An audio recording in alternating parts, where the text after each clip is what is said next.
Saving for retirement is bad advice, and here's why.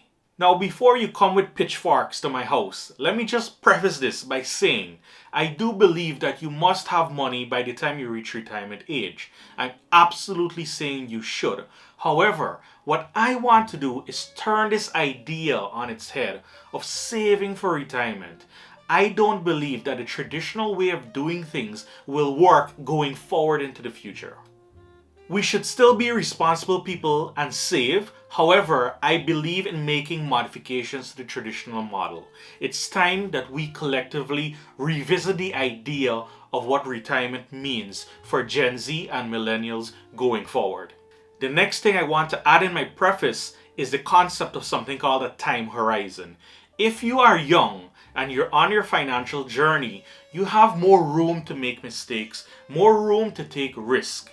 However, if you're a little older, it makes sense that you're going to be approaching retirement age soon and you probably want to be a little more tempered with how you manage your finances. If maybe you're 25 or 30 years old, you are in a position to take some amount of risk. If you're in your middle ages, like late 40s or early 50s, you have to sit down with your family or with yourself, if you don't have a family, and really do an analysis of where you are in your finances and reassess the kind of life you want to live going forward if you're thinking about taking more risk.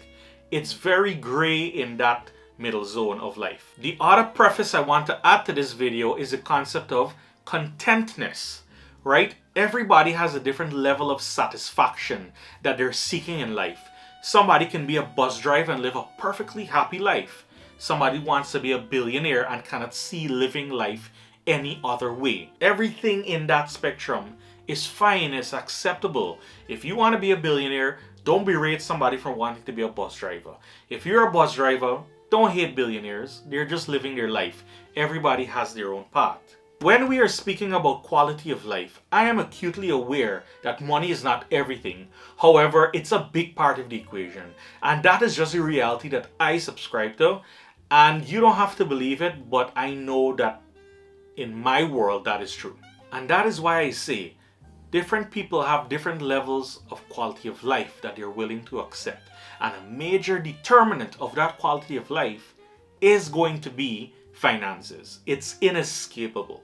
So going back to this concept of retirement, some people do want a traditional life where they go to work for many decades, try to give good work to the company or companies, depending on if they change jobs, and then have a pension or a retirement account and live off of it. And that's fine. Then on the other end of the spectrum, you have people that want to live life with as little financial restrictions as possible. Then you have everybody in between. So depending on where you are in that spectrum, right, there's 8 billion of you out there. You are going to have to make a decision where in that spectrum you lie and what it is you want to do with regards to retirement. So depending on where you are in that spectrum, you have to see where it is you are and how you want to live your life. And you have to make that decision because it's then going to influence how you interact with your retirement plan. If you're more safe and traditional, you know that you're going to put aside money every month for retirement and it's probably going to be there, or at least you think so. It's probably going to be there when you retire. If you're more of a risk taker and you want to live a more lavish life free of financial restrictions, you'll have to accept that you'll have to be taking risks early on in life and know that your retirement is not necessarily guaranteed. Because people can take risks and lose everything and have nothing for retirement. And that is a fact. Unfortunately, that is a possible outcome. Now, the other thing I want to get to with regards to saving for retirement, a lot of people like to go with the number $1 million or 1 million pounds. Now, let's examine that carefully. If you are going to begin working at the age of 21 or 22 and you're saving or you have a goal to save $1 million or 1 million pounds by the time you reach 60 or 65. Think ahead in the future. What do you think that $1 million or 1 million pounds is going to be worth in terms of purchasing power? Given that you have increased expenses as you get older in life. You'll probably have health-related expenses. You won't be working, hopefully, right? You want to be able to enjoy those golden years. So you'll have to live off of that. So you have the health expenses, you have to live off of that. You might have health issues, catastrophic health issues that come up besides your regular health expenses. All right, you'll still have repairs to your home. You'll probably want to travel the world and do certain things, right, that you weren't able to do when you were working. So you'll need quite a lot of money for that. So when you think about it, is $1 million really going to be helpful for you in the future? You are guaranteed to lose to inflation, especially if you're saving that in a cash account. Most people, what they do is save the money in a retirement account, which has a mix of stocks and bonds, right, or mutual funds that will grow exponentially over time. And they're going to take advantage of compound interest. You want to be beating the yearly inflation rate at minimum. And that is how people are able to preserve their wealth in retirement. But saving $1 million in cash won't do it. Even saving $1 million in stocks won't do it. All right? So you really got to be aiming much higher if you're going to go that path. So think about it. If you want $1 million in purchasing power 30 or 40 years from now, you have to be aiming with a portfolio of 4 or 5 million. The other idea I want to introduce is something called incompatibility with freedom. You see, if you're going to be a more traditional person and work at a job, right, and climb through the corporate ladder, all right, and save for retirement diligently, you're going to be diverting funds from active investment into retirement. And it's really going to limit the kind of life you live, right? If you're somebody with a salary of £2,000 a month, right? That is different from somebody making £20,000 a month or somebody making £200,000 a month. There are people out there making that, right? And like I said early in the video, right? The quality of life you have is related to your finances. And if you're the kind of person that's going to take risks and make investment, you will have more money when you're younger, given that you're successful. And it will influence the quality of life that you would have lived at the end when you're about to die. That is just the truth. That is not me talking. Those are just the numbers, right? Somebody with £2,000 a month, somebody with £20,000 a month, somebody with £200,000 a month.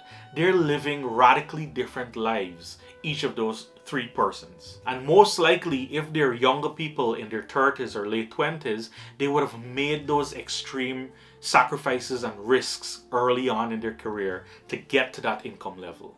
I'm not saying with a regular job you certainly can't. You can, all right? But it's much less likely, all right? You take more risks, you're going to be rewarded more. That's just the formula. Now, I want to discuss the word savings, right? You shouldn't use the word savings. From now on, I want you to use something called strategic savings if you're the kind of person that's going to be looking to take risks and make investments early on in life. So what I mean by strategic savings is that you're going to be saving money, but you're going to be waiting and surveying for an opportunity and waiting to deploy that cash, right?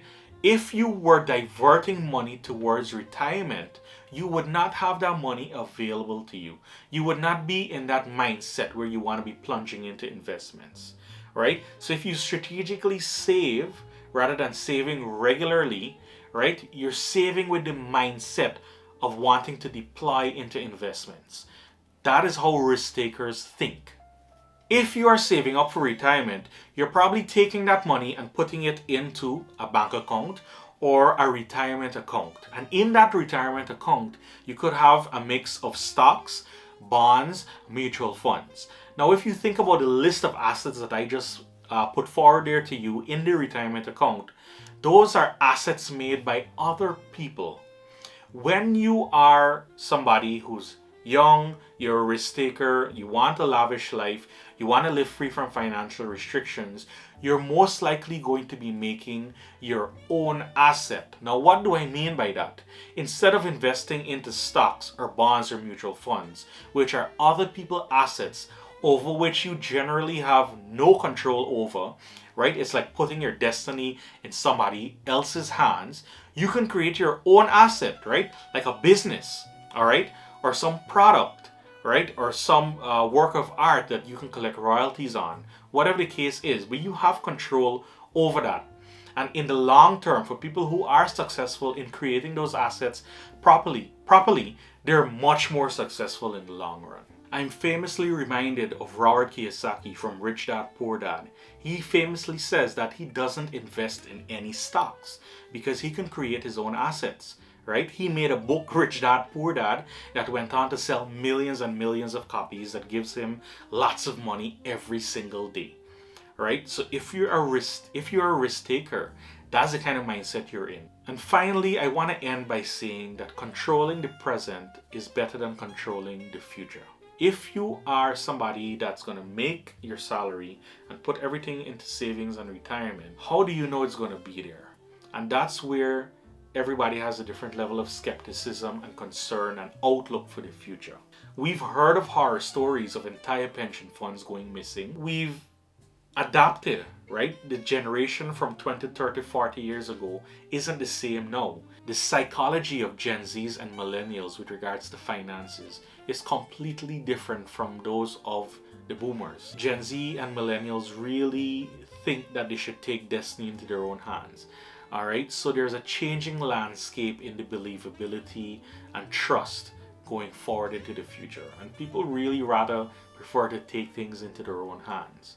All right, now nobody can predict the future, right? For the majority of you, to be honest, I think you'll be perfectly fine if you just save for retirement, put it in a retirement account and just leave it. You'll be fine. But there's just a subset of people who, for one reason or the other, and maybe if you haven't noticed by now, I'm in that group, really prefer to take things into their own hands, prefer to take reign of their own financial prosperity and future. So I hope I've really started to percolate a lot of things in your mind and prod and poke and get the juices flowing and really get you to think and re-examine what you want to do for your retirement. Stick around and look at my other videos.